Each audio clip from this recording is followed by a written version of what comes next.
Good evening everyone. তো picnic থেকে আস্তে আস্তে সন্ধ্যা হয়ে গেছে, তার 1 ঘন্টা 1.5 ঘন্টা পর এখন আমরা আবার চললাম বর্ধমান।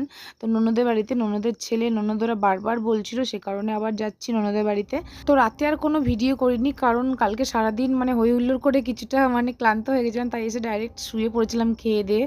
এখানে দেখো মিঠাই রানী কোকোকে দেখে ভয় পাচ্ছে, আমাদেরকে কিছু করছে না, ওকে দেখতে এরকম বিশাল আকার, বাট ও কাউকে কিচ্ছু করে না। মিঠাই রানী যেহেতু চেঁচাচ্ছে তাই ও ওর সঙ্গে চেঁচাচ্ছে, ও মজা করছে, খেলা করছে ওর সঙ্গে।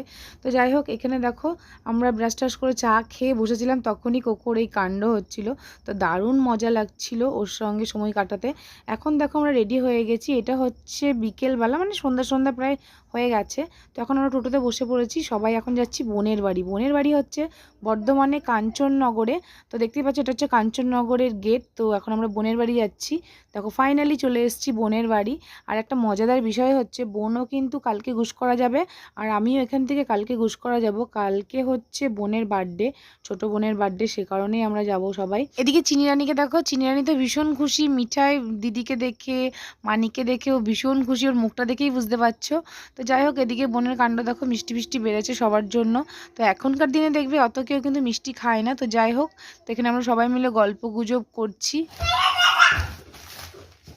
ইনি বাবা রে, মিঠাইয়ের কাছে গিয়ে বসবে, মিঠাইয়ের কাছে, মিঠাইকে ছাড়বে।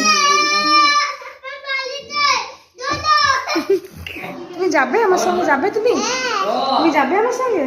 তাহলে চলো, টাটা মা, এমন আসছি, ঘরে যা, যাবে আমাদের বাড়ি। বোনের সঙ্গে কিছুক্ষণ গল্প গুজব করে আবার বেরিয়ে পড়লাম। তো যাওয়ার সময় দেখো এই মন্দিরটা পড়ে ছিন্নমস্তক মা কালীর মন্দির। তো এখানে প্রসাদ বিতরণ করা হচ্ছিল, তো পাখিদি বললো চল প্রসাদ নিই। তাই এখানে দেখো আমরা প্রসাদ নেওয়ার জন্য চলে এসেছি। প্রসাদে ছিল আলুর দম, লুচি আর বোঁদে। তো বোঁদেটা আর নিইনি মিষ্টি বলে। আর এই হচ্ছে মায়ের প্রসাদ, আমরা সবাই নিয়ে নিয়েছি। তো আজকের মতো ব্লগটা এইটুকু, কেমন লাগলো অবশ্যই জানিও।